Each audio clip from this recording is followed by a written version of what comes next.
નમસ્તે સર. તમારો જે એક વિડીયો હતો તે હમણાં જ આવ્યો હતો. તેમાં ઘણા બધા સાથીઓએ જોયો અને હું તે વિડીયોના કમેન્ટ્સને વાંચતો હતો ત્યારે ત્યાં જોયું કે ઘણી બધી જિજ્ઞાસાઓ હતી, લોકોના સવાલ હતા ત્યાં મળ્યા. તેમણે મને પણ પ્રેરિત કર્યો કે થોડું વધારે રિસર્ચ કરું અને પ્રશ્નો તેમને પૂછ્યા હતા તે વિશે વાંચું. તો આજે હું કેટલાક એવા સવાલો જે વિડીયોના કમેન્ટ્સમાં હતા અને કેટલાક ડેટા જે મેં પોતે રિસર્ચ કર્યા તેને વાંચીને તમારી સામે રાખવા માંગુ છું અને જે બાબતો છે એ ઈચ્છું છું કે તેના ઉપર તમે થોડી ખૂબ જ ચર્ચા સરસ. કરો. તો તમે આજે ડેટા વગેરે લઈને આવ્યા છો. જી જી. અચ્છા, હું જોઈ રહ્યો હતો કે સૌથી પહેલા જે તર્ક ને સૌથી વધારે વાર દેખાય છે કે તે લોકો કહે છે કે સર જે વૃક્ષો છે તેમાં પણ જીવ છે, તો આપણે જ્યારે કહીએ છીએ કે શાકાહાર કરીએ છીએ તો તેમને પણ તો દુખાવો થતો હશે. તો આ પર તમે શું કહેવા માંગશો? જો 2-3 બાબતો છે. પહેલી વાત તો એ કે વૃક્ષ છોડમાં વગેરેમાં પ્રતિક્રિયા આપવાની ક્ષમતા હોય છે અને આ બાબત પાછલી શતાબ્દીમાં વૈજ્ઞાનિકો દ્વારા સાબિત પણ કરવામાં આવી હતી. પરંતુ દુખાવો અનુભવવા માટે તમારી પાસે નર્વસ સિસ્ટમ હોવી જોઈએ, સેન્ટ્રલ નર્વસ સિસ્ટમ હોવી જોઈએ, જે વૃક્ષ છોડમાં નથી હોતી. અમે આ બાબતથી ઇનકાર નથી કરી રહ્યા કે બધા જીવો, જેમાં વૃક્ષ છોડને પણ સમાવેશ છે, બધા સચેત હોય. હા, એક છોડ પણ ચોક્કસપણે સચેત હોય છે. અહીં એક છોડ રાખેલો છે, હું તેને નુકસાન પહોંચાડવા માંગતો નથી, પણ તેનામાં પણ ચેતના છે. જી. પરંતુ આપણે સમજીશું કે દુખાવો અનુભવવાની ક્ષમતા તેની પાસે નથી હોતી, તેથી તેને દુખાવો અનુભવતો નથી. પહેલી બાબત છે. અને આપણે એ માન્યું છે કે સચેત છે અને જો તમે તેનો જીવ લઈ રહ્યા છો તો તે પણ એક સ્તરની હિંસા ચોક્કસપણે છે. જો કોઈ વૃક્ષને કાપી રહ્યા છો તો તે પણ હિંસા છે અને આપણે આ બાબત માનવી પડશે. હું આપથી સહેમત છું, આપથી ઇનકાર નથી કરી રહ્યા. પરંતુ ચેતનાના સ્તરો જુદા જુદા છે. સચેતનાના સ્તરો હોય છે, તેમાં બાઇનરી નથી હોતી, શૂન્ય છે કે એક છે, કોઈ સચેત છે કે અસચેત છે, આવું નથી હોતું. સંપૂર્ણ સચેત અને સંપૂર્ણ અસચેત વચ્ચે સંપૂર્ણ એક રેખીય સ્કેલ હોય છે, સતત. હને? તો જેટલા પ્રાણીઓ છે, બીંગ્સ છે, જે જુદા જુદા સ્તરની સચેતતા ધરાવે છે, તેમની ચેતના જુદા જુદા સ્તરની છે. જેની ચેતના જેટલી સ્તર ઊંચી છે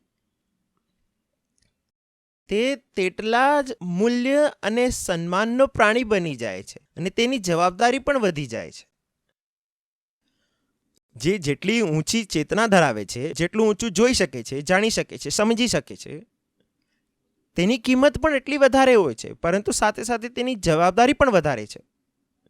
તો આપણે ખૂબ સારી રીતે જાણીએ છીએ કે જ્યારે ચેતનાના સ્તરોની વાત આવે છે ત્યારે જે સંપૂર્ણ અસચેત છે તેને આપણે કહી દઈએ છીએ, જે વૃક્ષો છે, છોડ છે, રેત થઈ ગઈ, પથ્થર થઈ ગયો, જેટલું પણ આ મટીરિયલ વર્લ્ડ છે તે બની ગયું તમારું સંપૂર્ણ અસચેત. સંપૂર્ણ સચેત આપણે કહીશું કે કોઈ ખૂબ ઊંચી ચેતનાઓ ધરાવતો વ્યક્તિ છે, તેને આપણે કહીએ છીએ કે તે લગભગ સંપૂર્ણ સચેત છે. તેને આપણે મુક્ત કહીએ છીએ અથવા જ્ઞાની કહીએ છીએ, જે મનમાં આવે છે. તે પણ માનો તેમની વચ્ચે આ બધા જુદા જુદા સ્તરની સચેતના હોય છે. તો સૌથી ઓછી સચેત વૃક્ષો અને છોડમાં હોય છે, તેના કરતાં વધુ પ્રાણીઓમાં હોય છે, તેના કરતાં વધુ મનુષ્યમાં હોય છે. તેમાં સિદ્ધાંત છે, પ્રિન્સિપલ છે, તે સચેતનાના સંરક્ષણને છે. કોઈ કહેશે નહીં કે પથ્થર હતો, તેના એક પથ્થરમાંથી 2 ભાગ કરી દીધા, તે હિંસા કરી દીધી, કારણ કે પથ્થરમાં સચેતના નથી. જ્યારે સચેતના નથી તો પથ્થરને તોડી દેવામાં કોઈ હિંસા પણ નથી. પરંતુ તમે એક મનુષ્યના 2 ટુકડા કરી દો, જેમ તમે પથ્થરના 2 ટુકડા કર્યા હતા, તો તે હિંસા કહેવાય છે, કારણ કે તમે સચેતનાને કાપી નાખી છે. તમે એક સચેત પ્રાણીનો નાશ કરી દીધો, તો હિંસા કહેવાય છે. તો હિંસાની, વાયલન્સની વ્યાખ્યા જ આ છે. સચેતનાને નીચે લાવવાની એ જે હિંસા છે. કંઈક એવું કરવું જ્યારે તમારી ચેતના નીચે આવે છે, જેમ લોભમાં તમારી ચેતના નીચે આવે છે, ક્રોધમાં તમારી ચેતના નીચે આવે છે, વાસનામાં તમારી ચેતના નીચે આવે છે, ઈર્ષ્યામાં આવે છે, તો આ બધી વસ્તુઓ હિંસા છે. જે કંઈ પણ તમારી ચેતનાને નીચે લાવે તે હિંસા છે. અને જે બીજાની સાથે તમે એવું કંઈક કરો છો કે જે ચેતનાને નીચે લાવે તો પણ હિંસા છે. જો બીજાને લાલચ આપો છો તે પણ હિંસા છે, કારણ કે આથી તેની ચેતના નીચે આવે છે. અને જો તમે કોઈ બીજાને મારી નાખો તો તે મોટી હિંસા છે, કારણ કે તમારી સચેતનાને શૂન્ય થઈ ગઈ, તે સમાપ્ત થઈ ગયો છે. પરંતુ તમે એક પથ્થરને કાપી નાખો તો તે હિંસા નથી, કારણ કે તેની ચેતના એકદમ શૂન્ય જેટલી જ છે. તો આ સિદ્ધાંતના આધારે જો એક છોડને તમે મારી નાખો છો તો તે હિંસા છે, પરંતુ તે નાની હિંસા છે. અને એક પ્રાણીને તમે મારી નાખો છો પરંતુ તે મોટી હિંસા છે, સાક્ષેપ રીતે જી. અને તમે એક મનુષ્યને મારી નાખો તો ખૂબ મોટી હિંસા છે. અને મનુષ્યોમાં પણ જો તમે ખૂબ સારા મનુષ્યને મારી નાખો જે જીવનમાં ખૂબ સારા કામ કરવા માટે નીકળ્યો હતો, તે વધુ મોટી હિંસા થાય છે. જી, વાત સમજી જ રહ્યા છો? તેથી કાયદો પણ મનુષ્યને મારવાની એક સજા આપે છે, પ્રાણીને મારવાની બીજી સજા આપે છે, વૃક્ષ છોડને મારવાની બીજી સજા આપે છે. જી. તો આપણે વિચારવું પડશે કે કાયદો પણ એમ કેમ બનાવ્યો છે, કારણ કે કાયદો પણ એક પ્રિન્સિપલ ઓફ કોન્શિયસનેસ પર ચાલી રહ્યો છે. જી.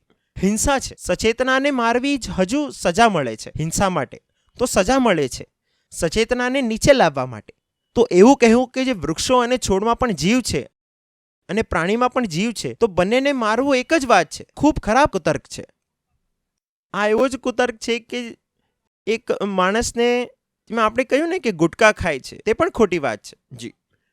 અને એક માણસ હત્યારો છે ને આપણે કહીએ છીએ કે બંને જ ગુનો કરે છે ને. અને એક માણસે ગુટકો ખાઈને ક્યાંક થૂકી દીધું અને લાલ લાલ નિશાન પડી ગયું દીવાર પર, અને એક માણસે તે જ દીવાર સાથે લગીને કોઈની હત્યા કરી દીધી અને જ્યાં લોહીના લાલ લાલ નિશાન પડી ગયા. અને આ બંને એક જ અપરાધ કર્યો છે, એક જ ગુનો નથી કર્યો. કોઈએ ગુટકા ખાઈને થૂકી દીધું છે તે પણ છે અને એક ગુનો છે, અને કોઈ હત્યા કરે છે તે પણ એક ગુનો છે. પરંતુ આ બંનેની તુલના નથી કરી શકાતી. એ ખૂબ નાની વસ્તુ છે અને એક તુલનાત્મક રીતે ખૂબ મોટી વસ્તુ છે. તો આ જ રીતે જે પ્રાણીઓને તમે મારો છો તે મોટી હિંસા છે, અને તમે મનુષ્યને મારો છો તે વધુ મોટી હિંસા છે. આની તુલનામાં છોડને જો તમે મારો છો તો તે નાની હિંસા છે. તેમાં પણ આગળ આવો, છોડને મારવું તમારી મજબૂરી છે. હિંસા ફક્ત ત્યાં જ ગણાય છે જ્યાં તમારી પાસે વિકલ્પ હતો, ઓપ્શન હતો હિંસા ન કરવાનો, છતાં તમે હિંસા કરી. જ્યાં તમારી પાસે વિકલ્પ જ નથી તો તે હિંસા નથી. હવે તમે પહેલા છોડને મારવાની વાત કરી રહ્યા છો. મરી તો નાના નાના જીવ ત્યારે પણ મરી રહ્યા છે જ્યારે તમે શ્વાસ લો છો. જ્યારે તમે શ્વાસ લો છો ત્યારે હવા નાના નાના ઘણા જીવાણુઓ, કીટાણુ હોય જે તમારી અંદર જાય છે અને જે તમારો ટ્રેક હોય છે, એર ટ્રેક, રીડિંગ ટ્રેક, તેમાં તે ફસાઈ જાય છે અને ત્યાં તેમનું મૃત્યુ થાય છે. પરંતુ આને હિંસા પણ નહીં કહીએ, કારણ કે આ જે થયું છે તે તમારી પાસે વિકલ્પ જ ન હતો. ના, આપણે શું કરીએ? આપણે જાણી જોઈને તો નથી કર્યું ને. મનુષ્ય બન્યા છીએ તો શ્વાસ તો લેશું, અને શ્વાસ લેશું તો કોઈનું મૃત્યુ થશે. હમણાં તમે અહીં બેઠા છો, તમે પાછળ જે ખાડા પર ટેકવાયેલા છો તેમાં પણ નાના નાના જીવાણુઓ છે. જી. તમે ટેકા એટલે તેમનું પણ મૃત્યુ થઈ ગયું. તે હિંસા નથી ગણાતું, અથવા તેમને હિંસા ગણાવી પણ છે તો તે ખૂબ જ નાના સ્તરની હિંસા છે. નાના સ્તરની હિંસાનું બહાનું બનાવીને મોટા સ્તરની હિંસાને ન્યાય ઠેરાવી ન શકીએ. જી. કે કોઈ ગુટકા બીડી ખાય છે તેનું બહાનું બનાવીને તમે ત્યાં હત્યા અને બળાત્કાર શરૂ કરી દો. આ તો કોઈ તર્ક નથી થઈ જતો, ને આ બેકારની વાત થઈ ગઈ. મેં જોયું છે કે ઘણા લોકોને આ તર્ક લાગતા કે ગફલતમાં પણ આપણે બધા મચ્છરને મારી નાખીએ છીએ ને, તો પછી જો આપણે ગફલતમાં તમારાથી જે થઈ ગયું છે તે કોઈ પાપ નથી થયું. તમે સૂઈ રહ્યા છો, તમારા પર એક મચ્છર આવીને બેઠો, તમે કરવટ લીધી, તે મચ્છર દબાઈને મરી ગયો. જી. આ ક્યાંયથી હિંસા નથી. આમાં તમે કંઈ જ નથી કર્યું એવું જેના કારણે તમને દોષી ઠેરાવાય. જી. અને આ પણ સમજો કે અહીં આપણે જે વૃક્ષો અને છોડોને અનાવશ્યક રીતે મારવાની વકાલત નથી કરી રહ્યા. જ્યાં સુધી થઈ શકે વૃક્ષ છોડને પણ ન મારવું જોઈએ. હું તો એ સુધી કહી રહ્યો છું કે જેમ આપણે હંમેશા ફસલો ઉગાડીએ છીએ, માનવતા જ્યારે વધુ ચેતનાશીલ બનશે, સચેત બનશે, તો ખેતરોની જગ્યાએ બાગ હશે, ચરણીય જ. જી. અને આપણે વધુમાં વધુ આહાર ફળો અને શાકભાજીથી લેવાનો પ્રયત્ન કરીશું. તે પણ એવી શાકભાજી જેમાં તમારે વૃક્ષ છોડને મારવો પણ નથી પડતો. ઉદાહરણ તરીકે ચણા થઈ ગયા, બેંગન થઈ ગયો અથવા લૌકી થઈ ગઈ. આમાં તમે મારો તો છો જ નહીં અને તમારો ખોરાક તો મળી જાય છે. અને ઘણા પ્રકારના એવા ફળો હોય છે. એ ખૂબ આગળની વાત છે, ખૂબ દૂરની વાત છે. હમણાં તો આવું વિચારવું પણ ખૂબ યુટોપનીય લાગે છે. આવું ક્યારે થશે શું? તો જેમ જેમ તમારી ચેતનાનો સ્તર વધશે તેમ તેમ વૃક્ષ છોડને પ્રત્યે કરુણાવાન અને દયાળુ બનશો. જી, બિલકુલ એ વાતથી સહેમત છું. કોઈ માણસ છે તે પોતાના લોભ માટે વૃક્ષ કાપે છે, તે ચોક્કસપણે હિંસા તો કરે જ છે. પરંતુ તે જે પોતાના લોભ માટે ભેંસ અથવા બકરો કાપે છે, તો ભેંસ અથવા બકરાને કાપવું તે મોટી હિંસા છે. જી, આપણે સંપૂર્ણ રીતે અહિંસક ન થઈ શકીએ, તો ઓછામાં ઓછું આપણે આપણી હિંસાનો સ્તર તો ઘટાડીએ. એટલું તો કરવું પડશે ને. જી. આ ઉપરાંત આ પણ સમજો કે કોઈ શાકાહારી અથવા વિગન ડાયટ હોય, તેમાં પણ કોઈ જરૂરી નથી કે વૃક્ષ છોડને મારી જ નાખવામાં આવે. પહેલી વાત તો એવું છે કે ઘણા બધા ફળો અને શાકભાજીઓ એવા હોય છે કે જ્યારે વૃક્ષ છોડને મારવાની જરૂરત પડતી જ નથી. જે તમને ફળ આપે છે અથવા શાકભાજી આપે છે, વૃક્ષ પોતાની જગ્યાએ ઊભું જ છે, શાંતિ. તે મરી નથી ગયું, તેના પર આહાર લઈ લીધો છે અને વૃક્ષ પણ બચી ગયું છે. તો કોઈ હિંસા નથી તેમાં, બલ્કિ જે વૃક્ષ છે તે ઈચ્છે છે કે તમે તેના ફળનો ઉપયોગ કરો. કારણ કે જ્યારે તમે તેનું ફળ લ્યો છો ત્યારે તમારા માધ્યમથી તેનું બીજ દૂર દૂર સુધી ફેલાઈ જાય છે અને આથી વૃક્ષોને મદદ મળે છે. વૃક્ષ એ જ ઈચ્છતું હતું કે ફળ લાગ્યું હતું જ એટલા માટે કે કોઈ આવીને તેના ફળ લઈ જાય. ત્યારે તમે ફળ લીધું, બીજ ફેલાઈ ગયો. તો જ્યારે તમે વૃક્ષ પરથી ફળ લ્યો છો ત્યારે હિંસા કરવાની તો દૂરની વાત છે, તમે વૃક્ષની મદદ કરી છે. જી. આ જ રીતે ઘણા બધા પાક એવા હોય છે જેની ઉંમર અથવા અવધિ છોડની 1 વર્ષની જ હોય છે, 1 સિઝનની જ હોય છે. જી. તો તમે તેમાંથી અન્નના દાણા ન પણ લો તો એવું નહીં થાય કે તે છોડ છે તે આગળ વધી જશે અને વૃક્ષ બની જશે. તે ત્યાં જ સમાપ્ત થઈ જવું છે, કારણ કે તેની કુલ ઉંમર જેટલી છે. કોઈ વકાલત નથી કરી રહ્યો કે હળિયા લઈને તમે પાક કાપો, અને હું કહી રહ્યો છું કે તેમાં કોઈ હિંસા નથી, કે તેમાં હિંસા છે અને તે ઓછી હિંસા છે. હું આ કહેવાનો પ્રયત્ન કરી રહ્યો છું. તો તમે તર્ક છે કે વૃક્ષો અને છોડમાં પણ જીવ હોય છે, આ તર્ક એકદમ કોઈ કિંમત વગરનો તર્ક છે, બિલકુલ અજ્ઞાનનો તર્ક છે. જે વ્યક્તિમાં થોડી બુદ્ધિ પણ હશે તે આવો તર્ક કરશે જ નહીં.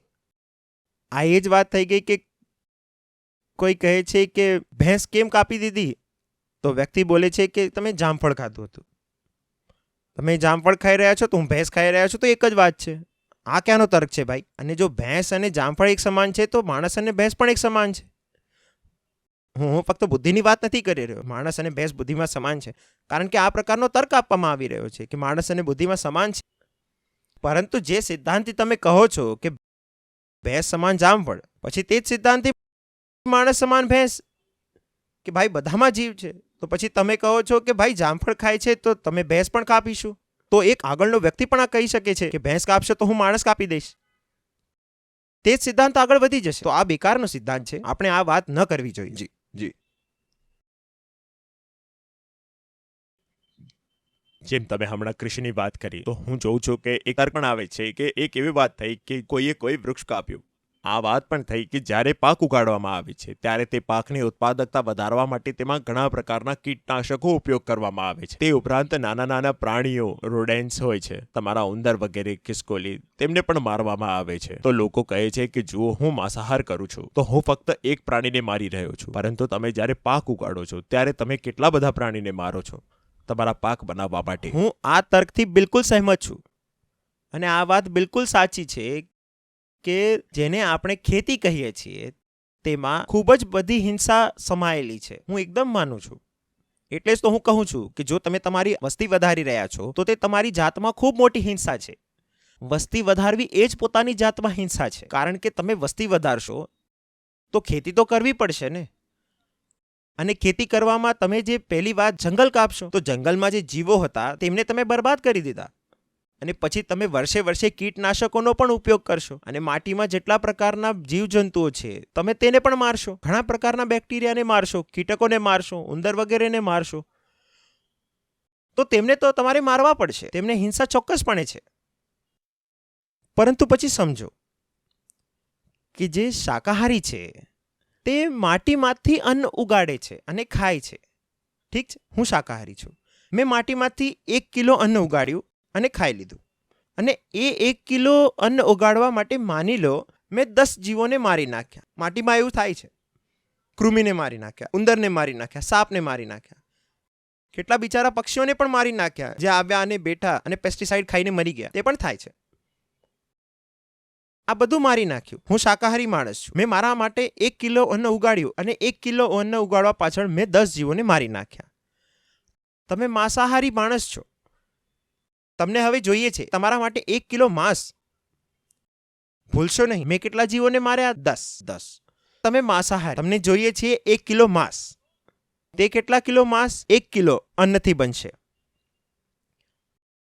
કદાચ 15-20 કિલો અન્નથી. ઠીક છે, 20 કિલો અન્નથી બનશે, કારણ કે તમે બકરાનું 1 કિલો માંસ ખાશો, તેના પહેલા તમે બકરાને 20 કિલો અન્ન ખવડાવશો. આ એક નિયમ છે, આ અંદાજ નથી લગાવી રહ્યો, આ એનિમલ એગ્રીકલ્ચરનો નિયમ છે. હવે 1 કિલો મટન માટે તમે તેને 20 કિલો અન્ન ખવડાવ્યું. 20 કિલો અન્ન ઉગાડવામાં તમે કેટલા જીવોને મારી નાખ્યા? 1 કિલો અન્ન મેં ખાધું હતું, હું શાકાહારી છું, તો 1 કિલો અન્નમાં 10 જીવો મર્યા હતા. 1 કિલો અન્નમાં 10 જીવો મર્યા હતા અને તમે 1 કિલો માંસ ખાધું. 1 કિલો માંસ માટે 20 કિલો અન્ન જોઈએ છે, તો તમે કેટલા જીવોને મારી નાખ્યા? તમે 200 જીવોને મારી નાખ્યા. અને એક જેને માર્યો, જે બકરો માર્યો તે તો અલગ, જે બકરો માર્યો તો તે તમે અલગ જ માર્યો છે. તે બકરાની સામે તમે 200 જીવને મારી નાખ્યા. 201, તો આ બધાના 201 થઈ ગયું. તો કોઈ કહે મેં બકરો ખાધો, પણ તમે તો અન્ન ખાધું ખેતરમાંથી, અને અન્ન ઉગાડવા માટે પણ તમે હિંસા કરી. ભાઈ, અન્ન ઉગાડવામાં ચોક્કસપણે હિંસા છે. અને હું તો કહી રહ્યો હતો કે આટલા બધા લોકો જ્યારે વધી જશો, વસ્તી વધારી લો, તો તે વસ્તીનું પેટ ભરવા માટે મોટી હિંસા કરવી પડે છે. ખેતી પોતે એક મોટું હિંસક કામ છે, હું તો કહી જ રહ્યો છું. પરંતુ એક તો બીમારી આ છે કે તમે વસ્તી વધારીને ખેતી કરીને ખેતીમાં હિંસા થઈ રહી છે. બીજું એક છે કે હિંસા વધારીને વસ્તીને પણ જોઈએ છીએ માંસ. એક તો કરેલા અને બીજા નીમ ચડાવ્યા. પહેલા તો વસ્તી વધારી દીધી અને કોઈ છે વસ્તીના, તે કહે છે કે અમને માંસ ખવડાવો, માંસ ખવડાવો. તે માંસ બનાવવામાં 20 ગણું વધુ અન્ન જોઈએ છે, કારણ કે આ પૂરી જે વાત છે તે કેન્દ્રમાં સિદ્ધાંત આ છે કે 1 કિલો માંસ માટે ન જાણે કેટલા 100 લીટર પાણી જોઈએ છે, 20-40 કિલો અન્ન જોઈએ છે, એનર્જી જોઈએ છે, જમીન જોઈએ છે, કેમિકલ્સ જોઈએ છે. જે માંસ છે તેને પેદા કરવું પોતાને એક મોટોમાં મોંઘો સોદો છે. ફક્ત પૈસા જ નથી લાગતા, તેમાં પ્રકૃતિના બધા સાધનો ખપી જાય છે. પરંતુ જે માંસાહારી લોકો છે તે કદી આ વાતની તપાસ પડતાલ કરતા જ નથી કે 1 કિલો માંસ છે, તેમની સામે તેને મૂકવામાં કેટલા બધા સાધનો ખપી ગયા. અને પછી બેતુકા તર્ક કરે છે કે સાહેબ, તમે તો ચોખા ખાધા હતા અને ચોખા ઉગાડવા માટે તો કૃમિઓ મર્યા હતા ને, ચોખા ઉગાડવામાં તો કૃમિઓ મર્યા હતા, પરંતુ તમે જે બકરો ખાઈ રહ્યા છો તેને પેદા કરવામાં તો 1 કિલોની જગ્યાએ 20 કિલો અન્ન લાગ્યું અને તેની પાછળ ન જાણે કેટલા જીવો મર્યા. આ લોકો આ સીધી વાતને, સીધા ગણિતને સમજતા જ નથી.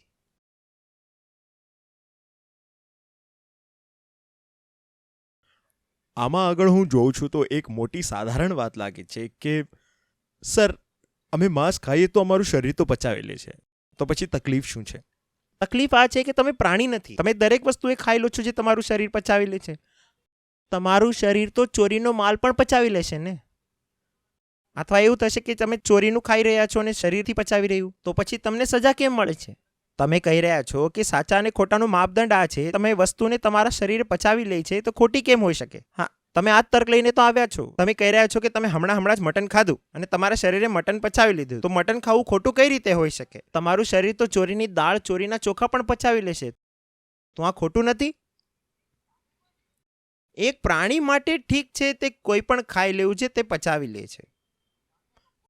પ્રાણીને કોઈ સજા નથી મળતી કંઈ પણ ખાવાની. પ્રાણી માટે શરત એટલી જ છે ભાઈ કે તું જો પચાવી શકે છે તો તું સ્વતંત્ર છે, ખાઈ લે. એક નિયમ છે, પચાવી શકે છે કે નહીં? જો પચાવી શકે છે તો ખાઈ લે. ઠીક છે ને, પ્રાણી પર આ માત્ર લાગુ થાય છે ને, મનુષ્ય પર લાગુ થતું નથી. કારણ કે મનુષ્ય અને પ્રાણીમાં એક મૂળભૂત તફાવત છે. આપણે ચેતનાવાળા જીવો છે, પ્રાણી માત્ર એક શરીર છે. આપણે શરીરથી આગળ વધીને ચેતના છે, સચેત છીએ. તો પ્રાણી જે કામ કરી શકે છે અને તેને કોઈ ખરાબ નહીં કહે કે તે કામ કરવામાં આવ્યું, આ કામ મનુષ્ય નથી કરતો. મનુષ્ય પર વધારે મોટી શરતો છે.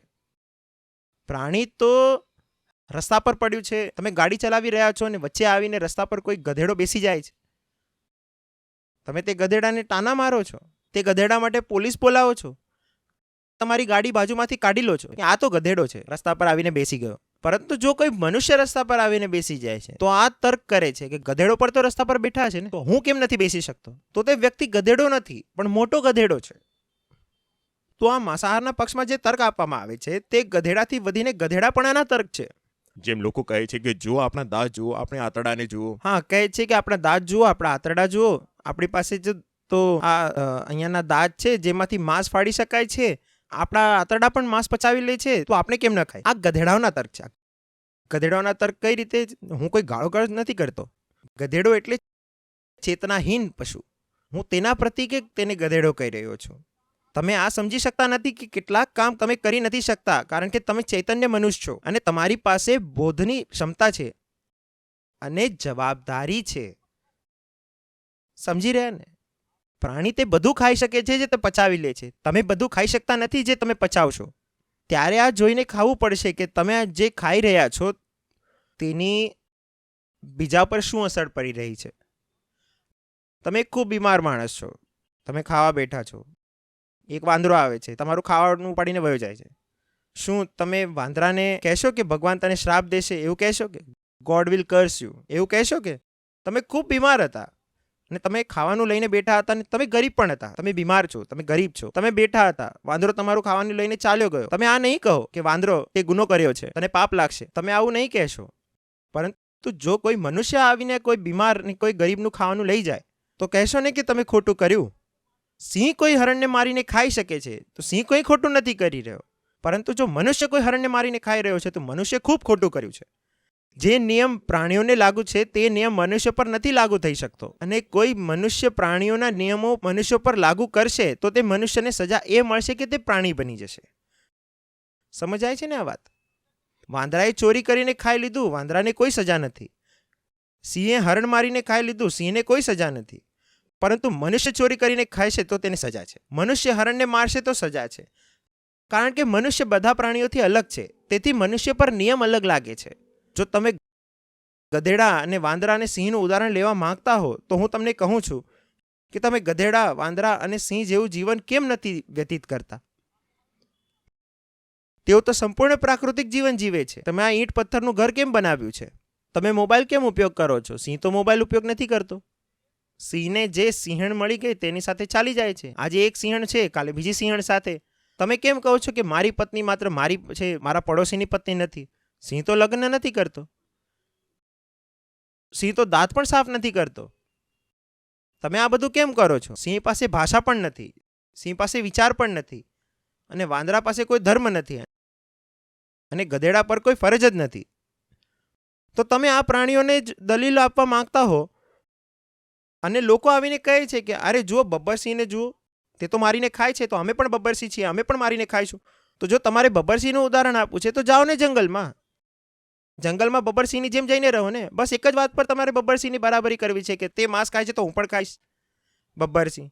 મેં પણ કહ્યું હતું, ખૂબ મજા આવે. મેં કહ્યું કે બબ્બરસિંહ તો ચડ્ડી પણ નથી પહેરતો, તો તમે કેમ આ બધી ચડ્ડીબાજી પહેરો છો? ઉપરથી નીચે સુધી કેમ ફરો છો? તમે પણ નગ્ન થઈ જાઓ બબ્બરસિંહની જેમ. અને બબ્બરસિંહનું જ ઉદાહરણ આપો છો, ગધેડાનું પણ આપો ને. પ્રાકૃતિક રીતે તો માત્ર બબ્બરસિંહ જ નહીં, ગધેડો પણ પ્રાકૃતિક છે. તો બોલો હું ગધેડો છું. જેમ ગધેડો જે મનમાં આવે છે ચરે છે, હું પણ ચરીશ. આ બધા બેકારના તર્ક છે. મનુષ્ય બધા જીવોમાં સૌથી મોટો છે, આકારમાં નહીં પરંતુ બોધમાં મોટો. તેથી તેના પર સૌથી વધુ જવાબદારી છે. આ બધા પશુ પક્ષી આ આપણા બાળકો છે, આપણે તેના ગાર્ડિયન છીએ. આપણે તેના ગાર્ડિયન છીએ, પૃથ્વીના ટ્રસ્ટી છીએ. આપણે ટ્રસ્ટી સમજીએ છીએ, જેને જવાબદારી આપવામાં આવે છે, જેના પર વિશ્વાસ કરીને યકીન કરવામાં આવે છે કે આ બધાની સંભાળ રાખશે, કારણ કે તે બધાનો મોટો છે. જો પૃથ્વી એક ઘર છે, વસુધૈવ કુટુંબકમ, તો મનુષ્ય તે ઘરનો મોટો છે. ઘરનો મોટો સમજો છો? જે ઘરમાં સૌથી વરિષ્ઠ છે, the senior of the family. તો આખી પૃથ્વી જો એક કુટુંબ છે, તો તે મનુષ્ય તે કુટુંબનો સૌથી મોટો છે, ઘરનો મોટો છે. તે ઘરનો મોટો હોય છે, તે ઘરના નાનાઓને મારીને ખાઈ શકે અથવા ઘરના નાનાઓની સૌથી રક્ષા કરવાની જવાબદારી છે તેની. તો આપણી જવાબદારી છે કે આપણે વૃક્ષો અને છોડોની રક્ષા કરીએ. આ બધા નાના જીવો છે, ભલે મોટા જીવો છે, હાથી હોય, મોટો જીવ હોય, આ બધા આપણાથી નાના છે. કઈ રીતે નાના છે? સચેતનામાં નાના છે. તો આપણા બાળકો છે, આપણા નાના બાળકો છે, આપણે તેમની સંભાળ રાખવાની છે. આપણે તેમને મારી નથી નાખવાનું. આપણી જવાબદારી અલગ છે, તેમની જવાબદારી અલગ છે. તમે સાંભળ્યું છે ને કે ક્ષમા મોટાને જોઈએ અને નાનાને ઉત્પાત. જે નિયમ મોટા પર લાગે છે તે નિયમ નાના પર નથી લાગતો. નાનો જો ઉપદ્રવ પણ કરે છે તો તેને ક્ષમા છે. પરંતુ જે મોટો છે તે ઉપદ્રવ નથી કરી શકતું. મોટાનું કામ છે નાનાને ઉપદ્રવને ક્ષમા કરવું. તો મનુષ્ય પર જે નિયમ લાગે છે તે પ્રાણીઓ પર નથી લાગતો. પ્રાણી જે કરે છે આપણું કામ છે. આપણે આપણી ગરિમામાં જીવીએ, આપણા બોધ, આપણી જવાબદારીમાં જીવીએ. આપણે જો કોઈ નાનાનું શોષણ કરીએ તો આ કેટલી ગંદી અને કેટલી નીચ વાત છે ને. તમે એક પ્રાણીને મારીને ખાઈ લો છો કારણ કે તે નાનો છે, તાકાતમાં, ચેતનામાં તમારાથી નાનો છે. તમે બુદ્ધિ લગાવીને તેને પકડી લો છો. તમે તમારા બળનો ઉપયોગ કરીને તેને કાપી નાખો છો. આ મોટાને શોભા નથી આપતું. તાકાતની ઓળખ એ છે કે કદી તેના નાના પર ન ચાલે. તાકાતની ઓળખ એ છે કે તે નાનાની રક્ષા કરવા માટે કામ આવે. જે પોતાની તાકાતનો ઉપયોગ નાનાને મારવા માટે કરે, સતાવવા માટે કરે છે, તે માણસ તાકાતવાર નથી. તે નબળો છે, કાયર છે, બુઝદિલ છે. અસલી તાકાતવાનની ઓળખ એ છે કે કદી નબળા પર, પોતાનાથી નાના પર હાથ નથી ઉઠાવે, તેનું શોષણ નહીં કરે. તમે જેમ એક વાત કહી હતી કે જો વાંદરો ચોરી કરીને ખાઈ લે તો તેને કોઈ પાપ નથી લાગતું અને તેને કોઈ ખોટું પણ નથી લાગતું, પરંતુ મનુષ્ય જો આવું કરે તો તે ખોટું છે. જેમ સાચા ખોટાની તમે વાત કરો છો, તે સાંભળવામાં એવું લાગે છે કે સામાજિકપણા પર સાચા ખોટાનો પેમાનો નાખી રહ્યા છો. તમે તેની વાત કરી રહ્યા છો અથવા કોઈ અન્ય સાચું ખોટું છે? હું ધર્મની વાત કરી રહ્યો છું.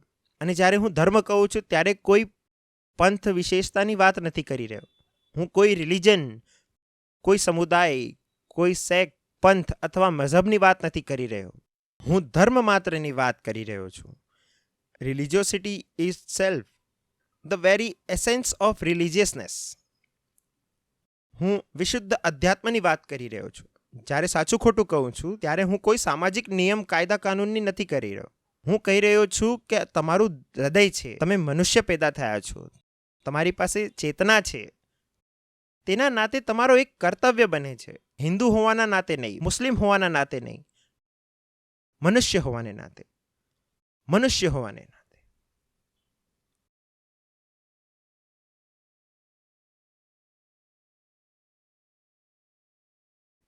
તમે હમણાં જે વાત કહી ગાર્ડિયનશિપની, ટ્રસ્ટીશિપ વાળી, તેની સાથે જોડાયેલા મેં જોયું છે કે ઘણા ધાર્મિક ગ્રંથો છે કે આવું કહે છે કે જેમ ભગવાને બકરા માટે ઘાસ બનાવી તેમજ મનુષ્ય માટે બકરાઓને બનાવી. નહીં. આ જો કહેવામાં આવે છે તો તેનો સાચો અર્થ સમજવો પડશે. કહેવામાં આવે છે કે ઉપરવાળાએ બકરા માટે ઘાસ બનાવી અને તેમજ મનુષ્ય માટે બકરાઓને બનાવ્યા. મનુષ્ય માટે બકરાઓને બનાવ્યા છે આ અર્થમાં કે મનુષ્ય તે બકરાની રક્ષા કરે. એવું નહીં કે મનુષ્ય તે બકરાનું ભક્ષણ કરે. રક્ષણ કરવાનું છે, તેનું ભક્ષણ નથી કરવાનું.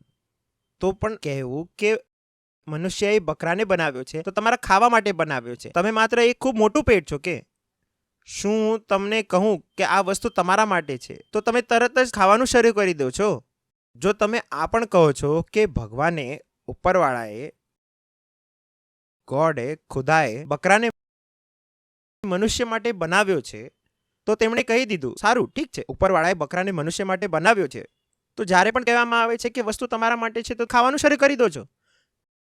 તમારી સામે કંઈ પણ મૂકવામાં આવે, તમારી માટે હું બૂટ લઈને આવું એક જોડી, અને હું તમારી કહું કે એક જોડી બૂટ લઈને આવ્યો છું, તમે બૂટ ખાવાનું શરૂ કરી દો છો. હું તમારા માટે મોબાઈલ લઈને આવું, તમારા માટે મોબાઈલ લઈને આવ્યો છું, તો તમે મોબાઈલ ખાવાનું શરૂ કરી દો છો. અરે તમે સમજો કે કયા અર્થમાં તમારા માટે છે. આખી પ્રકૃતિ નિશ્ચિત રૂપે મનુષ્ય માટે છે, પરંતુ કયા અર્થમાં? ખાવાના અર્થમાં નહીં. કયા અર્થમાં? આખી પ્રકૃતિ બકરો હોય, વૃક્ષો હોય, નદી હોય, પહાડ હોય, આખી પ્રકૃતિ મનુષ્ય માટે છે, પરંતુ કયા અર્થમાં? ભોગના અર્થમાં નહીં, કન્ઝમ્પશનના અર્થમાં નહીં. આ અર્થમાં કે મનુષ્ય બોન્ડેજમાં, બંધનમાં, અને પ્રકૃતિ સાથે સાચો સંબંધ રાખીને તેને બંધનમાંથી મુક્તિ મળે છે. આ બધું તમારા માટે છે. આ બધું તમારા માટે છે, જેથી હું આને જોઈ શકું, સમજી શકું, આનું અવલોકન કરી શકું અને ઓબ્ઝર્વ કરી શકું. આના અવલોકન અને સમજણ દ્વારા મને મુક્તિ મળે. આ અર્થમાં આખી પૃથ્વી પુરુષ માટે જ છે. પુરુષ એટલે સચેતના, ચેતના. આજે આખી પ્રકૃતિ છે આ પુરુષ માટે છે. તેથી આ પ્રકૃતિના માધ્યમથી પુરુષને મુક્તિ મળી શકે. પ્રકૃતિ માધ્યમ બને છે પુરુષની મુક્તિનું. પુરુષ એટલે પુરુષ નહીં, પુરુષ એટલે સચેતન મનુષ્ય. તો પ્રકૃતિ માધ્યમ બને છે ચેતનાથી મુક્તિનું. આ અર્થમાં પ્રકૃતિ મારા માટે છે. પ્રકૃતિ મારા ચાહવા માટે નથી કે કોઈ કહે છે કે આ પહાડ તમારા માટે છે, પહાડ કાપી નાખ્યા, તે વસ્તુ મારા માટે છે તો હું તેને કાપી નાખીશ. આ કયા પ્રકારનું મન છે? આ કયા પ્રકારની વિચારધારા છે? જો એ મારા માટે છે હું તેને ખાઈ જઈશ, પાગલપણાની વાત છે. આવું તો હું તમને લઈને બેટા આલો, આ હું તમારા માટે નવો મિત્ર લાવ્યો છું. અચ્છા, મિત્ર મારા માટે છે તો હું મિત્રને ચાવી જઈશ? અરે બધું જ તમારા માટે છે, પરંતુ મિત્રની જેમ ચાવવા માટે નહીં. ચાવવાનું કામ પ્રાણીઓનું છે, મનુષ્ય પણ ચાવે છે, પરંતુ મનુષ્ય માટે ચાવવું એ ખૂબ જ નાની વસ્તુ છે. મનુષ્ય માટે મોટી વસ્તુ શું છે? શોધ, બોધ, કરુણા, કમ્પેશન. તે મનુષ્ય માટે મોટી છે. પેટ આવી જાય છે. કોઈ મનુષ્ય હાયર, કોઈ પણ પ્રાણી, માફ કરજો, કોઈ પણ પ્રાણી ઉચ્ચ આદર્શો માટે જીવન આપતું નથી. તમે ક્યારે સાંભળ્યું છે કે પ્રાણીઓએ ઊંચા આદર્શો માટે પ્રાણ આપ્યો છે? એવું ક્યારે સાંભળ્યું છે? એવું નથી થતું. કારણ કે પ્રાણી માટે તેનું પેટ જ બધું હોય છે. જ્યાં તેને પેટ ભરાય છે તે ત્યાં ચાલ્યું જશે. મનુષ્ય એવો હોય છે ઘણા દિવસ સુધી ભૂખ્યો રહેશે, પરંતુ ઊંચા આદર્શો માટે દ્રઢ રહેશે, ડટ્યો રહેશે. અને આવા ઉદાહરણો આપણને દરેક ધર્મમાં મળે છે. આપણે કયો એવો ધર્મ છે જેમાં આવા ઉદાહરણો નથી? લોકોએ ભૂખ્યા રહીને સત્યની લડાઈ ન લડી હોય. ચાહે કોઈ પણ વાત કરો. હમણાં આપણે બકરીના સંદર્ભમાં વાત કરી રહ્યા છીએ તો મને ઇસ્લામથી કરબલાની યાદ આવે. ભૂખ્યા રહીને લડાઈ થઈ રહી છે. કેમ? કેમ કે પેટ નાની વસ્તુ છે. પેટથી ઘણી ઉપર કંઈક બીજું છે. તેના માટે આપણે પેટને દરકિનાર કરી શકીએ છીએ. આ એ સિદ્ધાંત જેને આપણે યાદ રાખવાનું છે.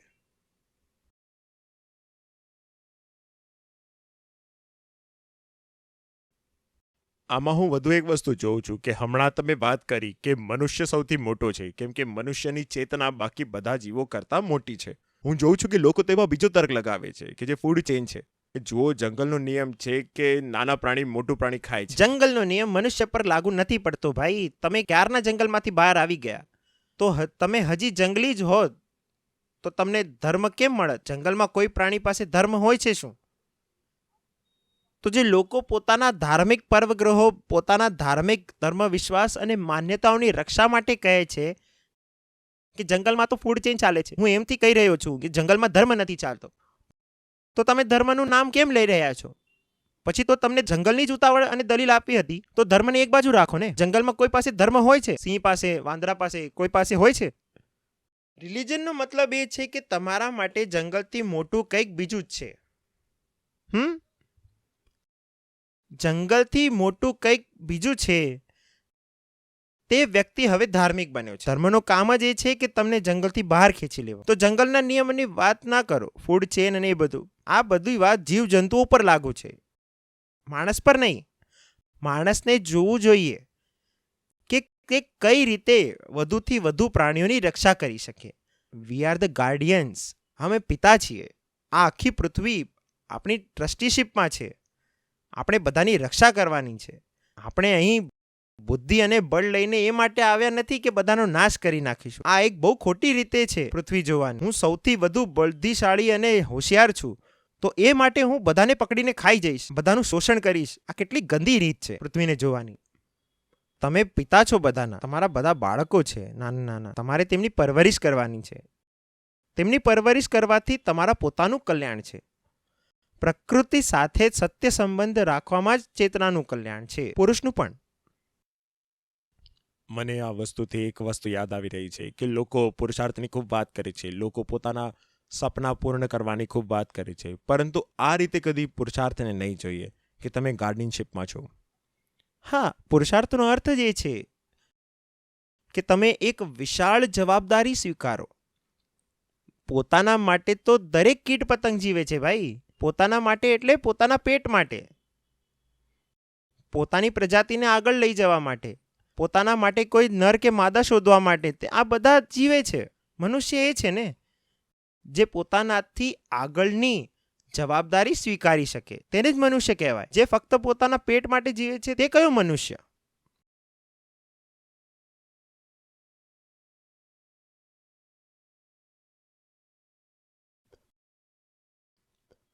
અચ્છા, હવે જે મારા સામે તર્ક આવ્યા હતા તે થોડા વિજ્ઞાન તરફ ઢળતા હતા. તેમાં સૌથી પહેલા એ છે કે આપણે માંસાહાર નહીં કરીએ તો B12 ક્યાંથી મળશે, જે વિટામિન B12 છે? ક્યાંથી શોધીને લાવો છો આ તર્ક? અચ્છા, ઠીક છે. તો તમે B12 માટે માંસાહાર કરો છો ભાઈ. B12 શું તર્ક આપી રહ્યા છો? તો તમે B12 માટે માંસાહાર કરો છો. માંસ ખરીદવા ક્યાં જાઓ છો? દુકાનમાં. તો દુકાનમાં જઈને માંસ ખરીદો છો જેથી B12 મળે.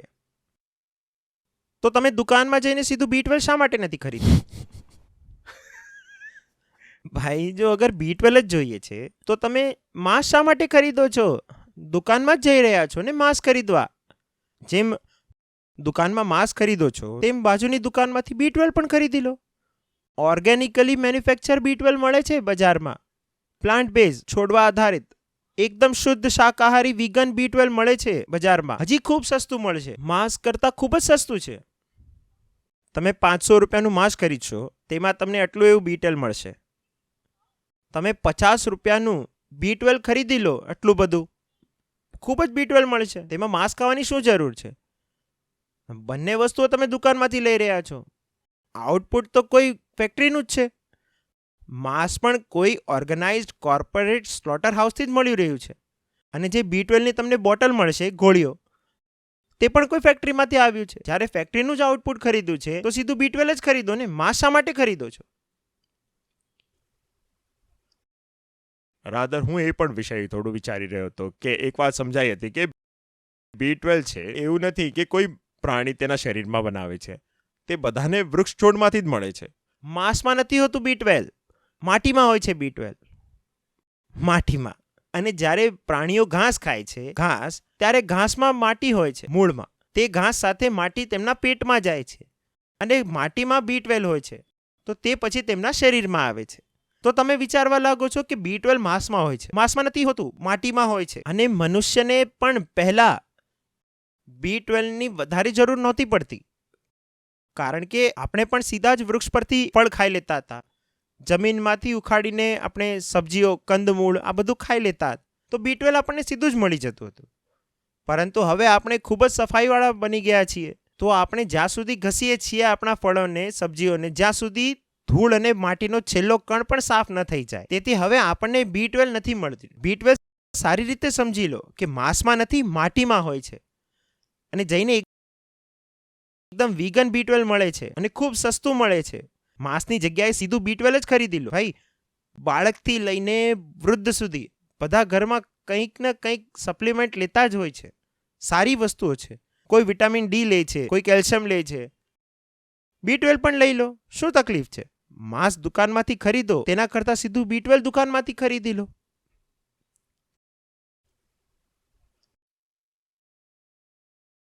હવે આજે પછી આગળની વાત આવે છે કે આચાર્યજી, જો બધા લોકો તમારી વાત સાંભળીને કારિત બની જાય તો પૃથ્વી પર બધા વૃક્ષ નાશ પામી જશે, કંઈ બચશે જ નહીં.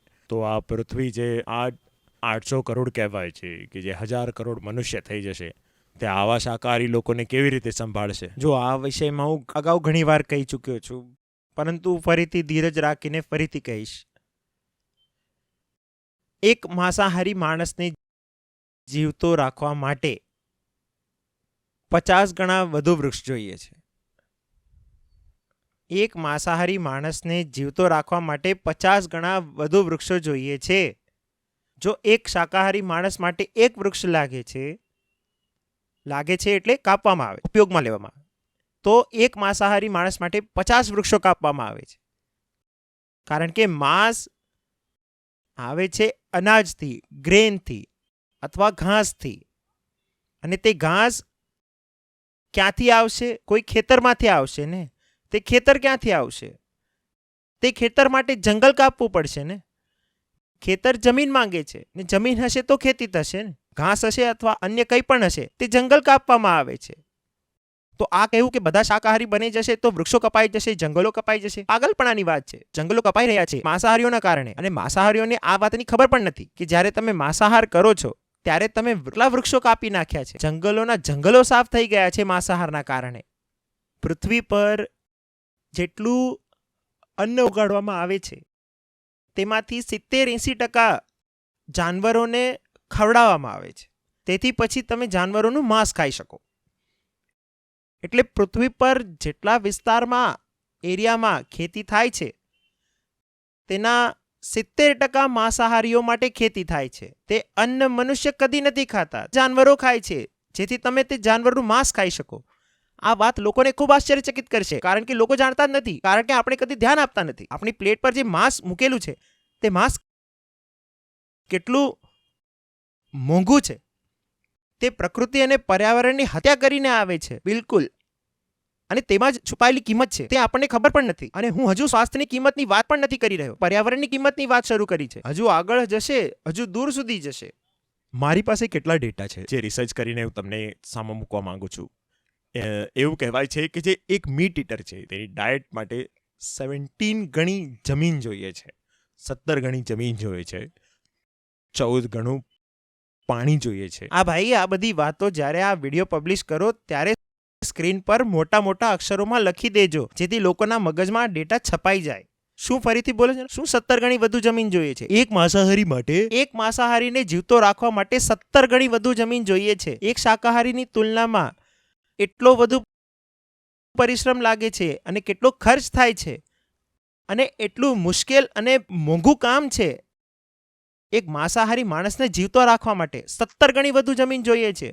14 ગણું વધારે પાણી જોઈએ છે. 14 ગણું પાણી જોઈએ છે, કારણ કે માંસ બનાવવામાં ખૂબ પાણી લાગે છે. હું રાંધવાની વાત નથી કરી રહ્યો. તમે એક બકરો અથવા ભેંસ મોટો કરી રહ્યા છો, કાપવા માટે વિચારો તો 500 લીટર જેટલું જાનવર મોટું કરવામાં કેટલું પાણી લાગશે. ત્યારે તે જાનવર ઊભો રહેશે, પછી તમે પ્રાણીને કાપશો અને પછી તેનું માંસ ખાઈ લેશો, અને તમને ખબર પણ નહીં પડે કે તેને ઊભો કરવામાં કેટલો ખર્ચ થયો છે. અને તે ફસલ તેને ખાધી છે, તેને ઉગાડવા તે માટે ફસલને ઉગાડવામાં પણ પાણી લાગ્યું હશે. અને 10 ગણી વધુ ઉર્જા પણ જોઈએ છે. વધુ ઉર્જા જોઈએ છે. ને આપણા વિશ્વમાં ઉર્જાની પણ ખપત છે. તેમાં પાણીની પણ ખપત છે, તેમાં જમીનની પણ ખપત છે, તેમાં જંગલોની પણ ખપત છે, તેમાં સ્વચ્છ હવાની પણ ખપત છે.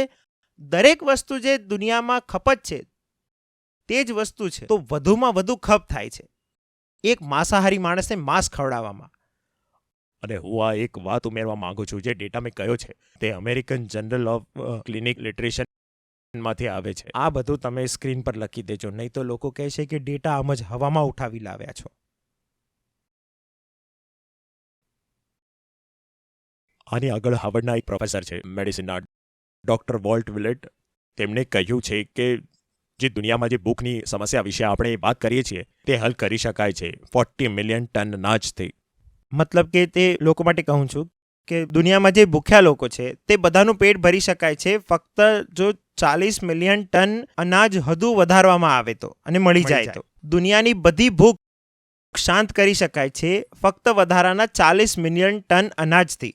ઠીક છે, પરંતુ હજી પણ આપણે 760 મિલિયન ટન અનાજ છે તે જાનવરોને ખવડાવીએ છીએ. તો 760 ટન અનાજ આપણે જાનવરોને ખવડાવી રહ્યા છે તે દુનિયાની બધી ભૂખ શાંત કરી શકાય છે ફક્ત 40 મિલિયન ટન અનાજથી. તો વિચારો કે એક માંસાહારી માણસ કેટલા લોકોને ભૂખ્યા રાખવાનો ગુનેગાર છે.